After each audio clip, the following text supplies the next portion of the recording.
අද අපි කතා කරන්න යන්නේ ලෝක ඉතිහාසයේම කනපිට පෙරලපු සිදුවීමක් ගැන.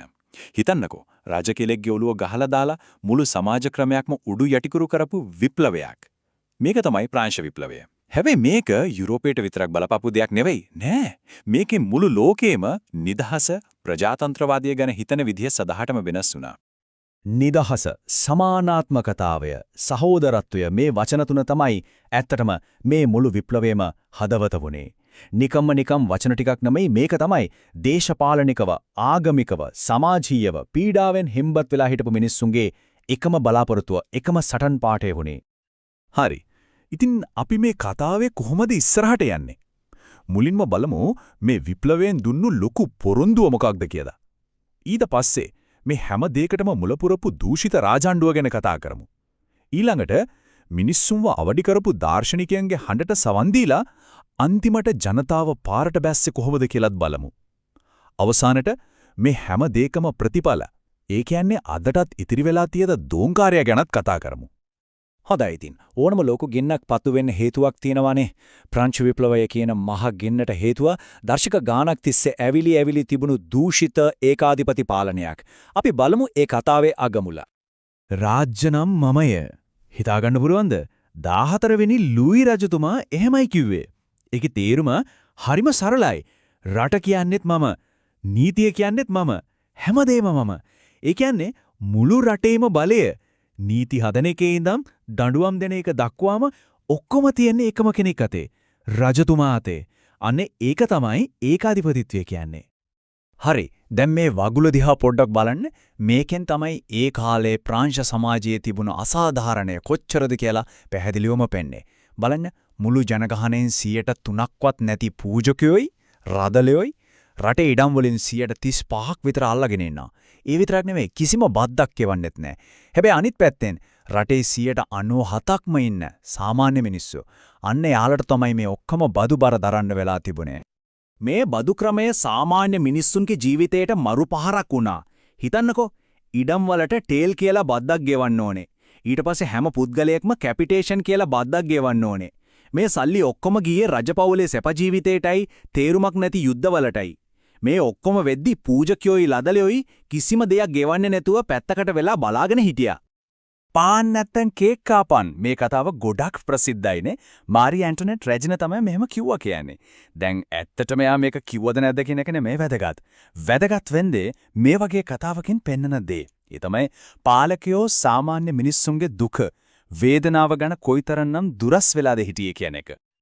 හැබැයි නිකම්ම පීඩනයක් තිබුණා කියලා විප්ලවයක් වෙන්නේ නෑ නේද? මිනිස්සුන්ට නැගිටින්න නම් අලුත් අදහස් ඕන. අනේ ඒ අදහස් කියන ගිනිපුපුර දුන්නේ කවුද? ඒ තමයි ඒ කාලේ හිටපු දාර්ශනිකයෝ. මෙතනදී අපිට චරිත දෙකක් විශේෂයෙන්ම හම්බෙනවා. රූසෝ සහ මොන්ටෙස්කියෝ.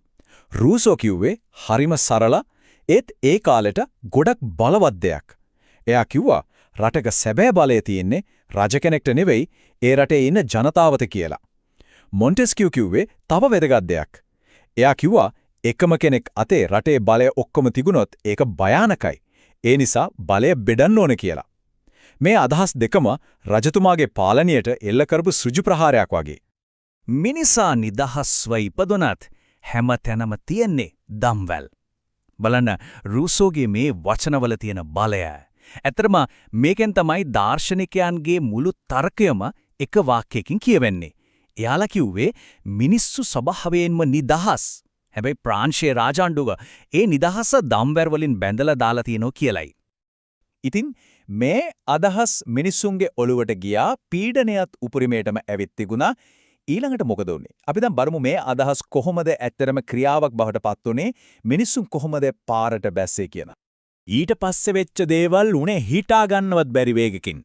1789 මෙයි මාසේ අවුරුදු 175කට පස්සේ රජතුමා පාලක සභාවක් ඇඳවනවා. හැබැයි ඒකෙන් වැඩක් වෙන්නේ නැහැ. ජූනි මාසේ වෙද්දී සාමාන්‍ය ජනතාවේ නියෝජිතයෝ කියනවා අපි තමයි ජාතික සභාව. අපි අලුත් ව්‍යවස්ථාවක් හදනවා කියලා දිවුරුම් දෙනවා. ඊට පස්සේ ජූලි මාසේ මිනිස්සු කඩාගෙන ගිහින් රාජපීඩනයේ සංකේතය වුණු බැස්ටිල් හිරගෙදරට පහර දෙනවා. අන්න එතනින් තමයි විප්ලව ඇතරම පත්තු වෙන්නේ. 1792 වෙද්දී රාජාණ්ඩුව ඉවරයි ප්‍රංශේ ජනරජයක් වෙනවා. 1793 දී 16 වෙනි ලුයි රජුයි මාරි ඇන්ටනට් රෙජිනේ දෙන්නවම ගිලටීනියෙන් මරලා දානවා. මේ විප්ලවය ෆ්‍රාන්සියේ දේශ සීමා ඇතුලේ නතර වුණේ නැහැ. ඒකෙන් ඇති වුණු දෝංකාරය, ඒ කියන්නේ ඒකේ බලපෑම අදටත් මුළු ලෝකෙම ඇහෙනවා. අපි බලමු ඒකෙන් අපිට ඉතිරි වුණු උරුමය මොකක්ද කියලා. ඉතින් ප්‍රතිඵල මොනවද? 1. රාජාණ්ඩුව ඉවරයි. රදලයන්ගේ විශේෂ වරප්‍රසාද නැති වුණා. බලය ජනතාව අතට ආපු ජනරජයක් බිහි වුණා. ඒත් ඒක එතනින් නතර වුණේ නැහැ. නිදහස, ප්‍රජාතන්ත්‍රවාදය කියන අදහස් මුළු යුරෝපයේ පුරාම ලැබුගින්නක් වගේ පැතිරුණා. හැබැයි තව දෙයක් වුණා. මේ ඇතිවුණු අවුල්සගත තත්ත්වය ඒකෙන් නැපෝලියන් බොනපාර්ට් වගේ කෙනෙක්ට බලයට එන්නත් පාර කැපුණා. ඉතින් අවසානයේට අපිට හිතන්න දෙයක් ඉතුරු වෙනවා. ප්‍රාංශ විප්ලවයෙන් ඇත්තටම මිනිස්සුන්ට නිදහස ලැබුණාද? ඒකාධිපති රජ කෙනෙක්ව අයින් කරලා ජනතාවට බලය දුන්නාද? එහෙම නැත්නම් ඒ ඇතිවුණු අවුල තවත් ඒකාධිපතියෙකුට බලයට එන්න වේදිකාව හදලා දුන්නා විතරද? මේක තමයි ප්‍රාංශ විප්ලවය අපිට ඉදිරි කරලා යන සංකීර්ණ ප්‍රශ්නය.